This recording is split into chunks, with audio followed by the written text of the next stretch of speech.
Jane Eyre, Chapter 24, Part 3. In that field, Adele, I was walking late one evening, about a fortnight since. The evening of the day you helped me to make hay in the orchard meadows. As I was tired with raking swaths, I sat down to rest me on a stile, and there I took out a little book and a pencil and began to write about a misfortune that befell me long ago and a wish I had for happy days to come. I was riding away very fast, though daylight was fading from the leaf, when something came up the path and stopped 2 yards off me. I looked at it. It was a little thing with a veil of gossamer on its head. I beckoned it to come near me. It stood soon at my knee. I never spoke to it, and it never spoke to me in words, but I read its eyes, and it read mine, and our speechless colloquy was to this effect. It was a fairy, and come from Elfland, it said, and its errand was to make me happy. I must go with it out of the common world to a lonely place, such as the moon, for instance, and it nodded its head towards her horn rising over Hay Hill. It told me of an alabaster cave and silver vale where we might live. I said I should like to go, but reminded it, as you did me, that I had no wings to fly. Oh, returned the fairy, that does not signify. Here is a talisman will remove all difficulties, and she held out a pretty gold ring. Put it, she said, on the fourth finger of my left hand, and I am yours and you are mine, and we shall leave earth and make our own heaven yonder. She nodded again to the moon. The ring, Adele, is in my breeches pocket, under the disguise of a sovereign, but I mean soon to change it to a ring again. But what has mademoiselle to do with it? I don't care for the fairy. You said it was mademoiselle you would take to the moon. Mademoiselle is a fairy, he said, whispering mysteriously. Whereupon I told her to mind his bandage, and she, on her part, evinced a fund of genuine French skepticism, denominating Mr. Rochester un vrai menteur, and assuming him that she made no account whatever of his Comtesse de Fay, and that du reste il n'avait pas d'effets, et quand même il en vint. She was sure they would never appear to him, nor ever give him rings, or offer to live with him in the moon. The hour spent at Millcote was a somewhat harassing one to me. Mr. Rochester obliged me to go on a certain silk warehouse. There I was ordered to choose half a dozen dresses. I hated the business. I begged leave to defer it. No, it should be gone through with now. By dint of entreaties expressed in energetic whispers, I reduced the half-dozen to 2. These, however, he vowed he would select himself. With anxiety, I watched his eyes rove over the gay stores. He fixed on a rich silk of the most brilliant amethyst dye and a superb pink satin. I told him in a new series of whispers that he might as well buy me a gold gown and silver bonnet at once. I should certainly never venture to wear his choice. With infinite difficulty, for he was as stubborn as a stone, I persuaded him to make an exchange in favor of a sober black satin and pearl gray silk. I might pass for the present, he said, but he would yet see me in glittering like a panthère. Glad was I to get him out of the silk warehouse and then out of the jeweler's shop. The more he bought me, the more my cheek burned with a sense of annoyance and degradation. As we re-entered the carriage and I sat back feverish and fagged, I remembered what in the hurry of events, dark and bright, I had wholly forgotten. The letter of my Uncle John Eyre to Mrs. Reed, his intention to adopt me and make me his legatee. It would indeed be a relief, I thought, if I had ever so small an independency. I never can bear being dressed like a doll by Mr. Rochester, or sitting like a second Danae with the golden shower falling daily around me. I will write to Madeira the moment I get home, and tell my Uncle John I am going to be married, and to whom, if I have but a prospect of one day bringing Mr. Rochester an accession of fortune, it could better endure to be kept by him now. And somewhat relieved by this idea, which I failed not to execute that day, I ventured once more to meet my master's and lover's eye, which most pertinaciously sought mine, though I averted both face and gaze. He smiled, and I thought his smile was such as a sultan might, in a blissful and fond moment, bestow on a slave his gold and gems had enriched. I crushed his hand, which was ever hunting mine, vigorously, and thrust it back to him, red with passionate pressure. You need not look in that way, I said. If you do, I'll wear nothing but my old Lowood frocks to the end of the chapter. I'll be married in this lilac gingham. You may make a dressing gown for yourself out of the pearl gray silk, and an infinite series of waistcoats out of the black satin. He chuckled. He rubbed his hands. Oh, it is rich to see and hear her, he exclaimed. Is she original? Is she piquant? I would not exchange this one little English girl for the Grand Turk's whole Sergalio, gazelle eyes, oury forums, and all. The Eastern illusion bit me again. I'll not stand you an inch in the stead of a Sergalio, I said. So don't consider me an equivalent for one. If you have a fancy for anything in that line, away with you, sir, to the bazaars of Stamboul without delay, and lay out in extensive slave purchases some of that spare cash you seem at a loss to spend unsatisfactorily here.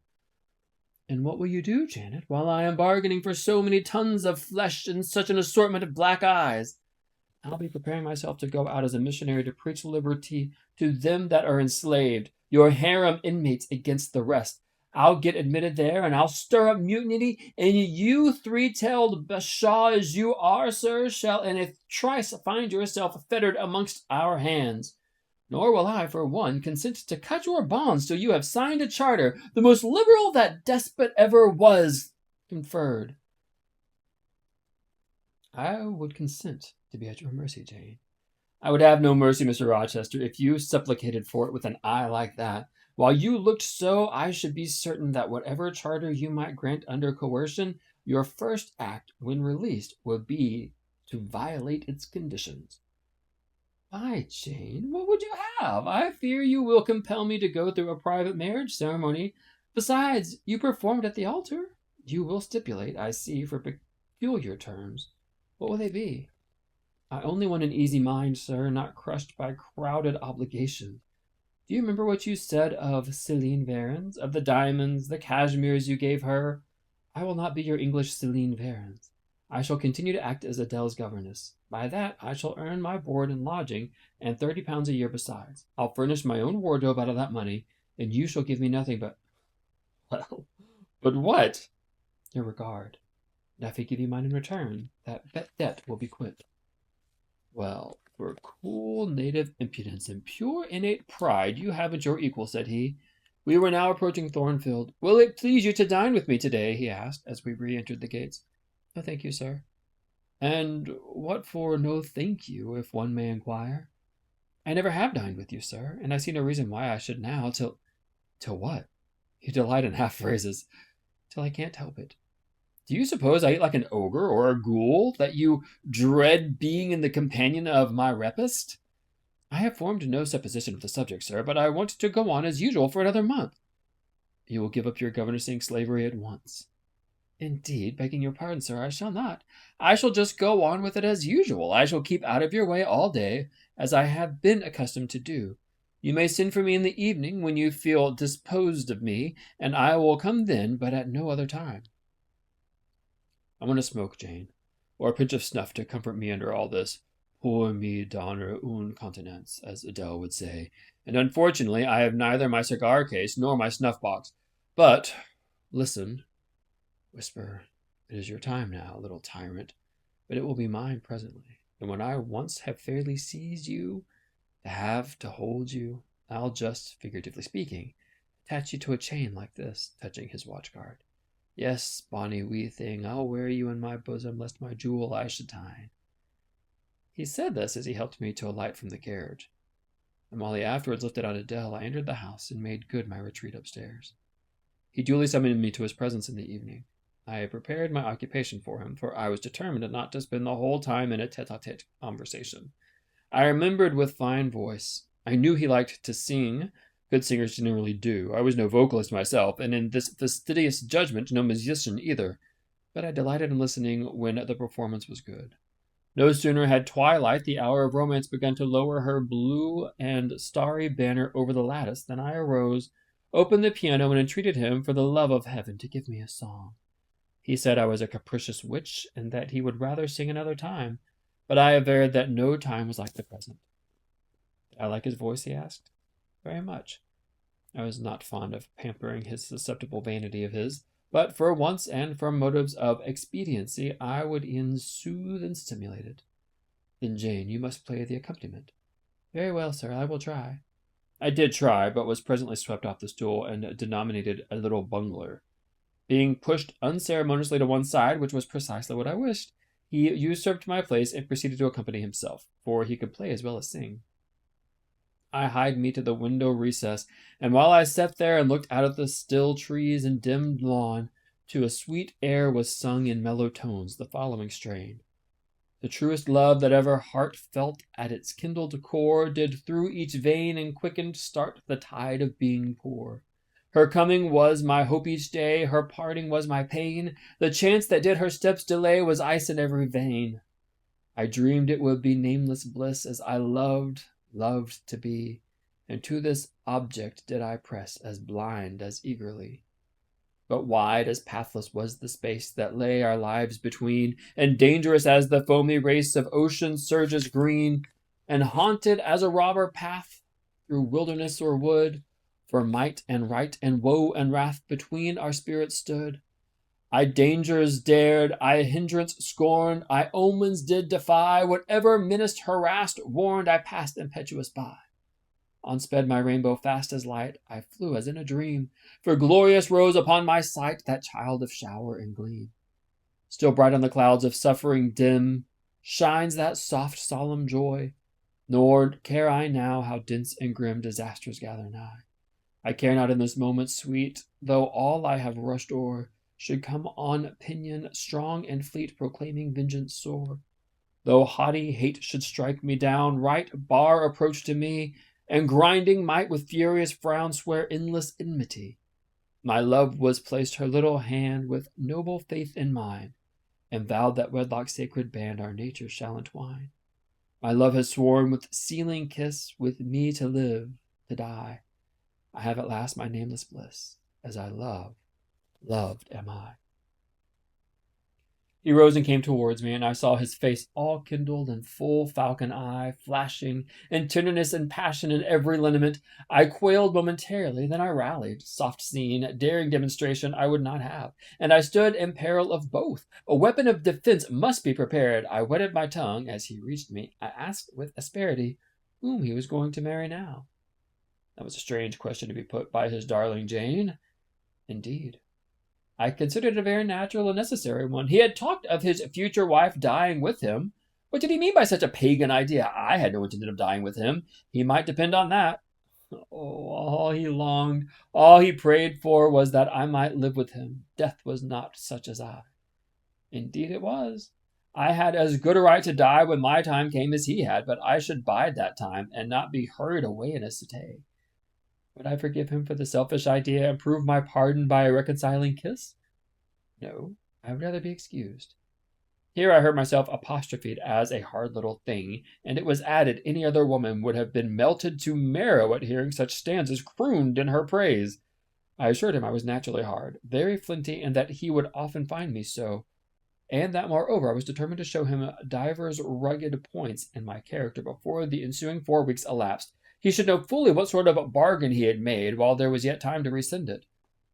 Would I be quiet and talk rationally? I would be quiet if he liked, and as to talking rationally, I flattered myself I was doing that now. He fretted, pished, and pshawed. Very good, I thought. You may fume and fidget as you please, but this is the best plan to pursue with you, I am certain. I like you more than I can say, but I'll not sink into a bathos of sentiment, and with this needle of repartee I'll keep you from the edge of the gulf too, and moreover maintain by its pungent aid that distance between you and myself most conducive to our real mutual advantage. From less to more, I worked him up to considerable irritation. Then, after he had retired in dudgeon quite to the other end of the room, and I got up saying, I wish you good night, sir, in my natural and wonted respectful manner, I slipped out by the side door and got away.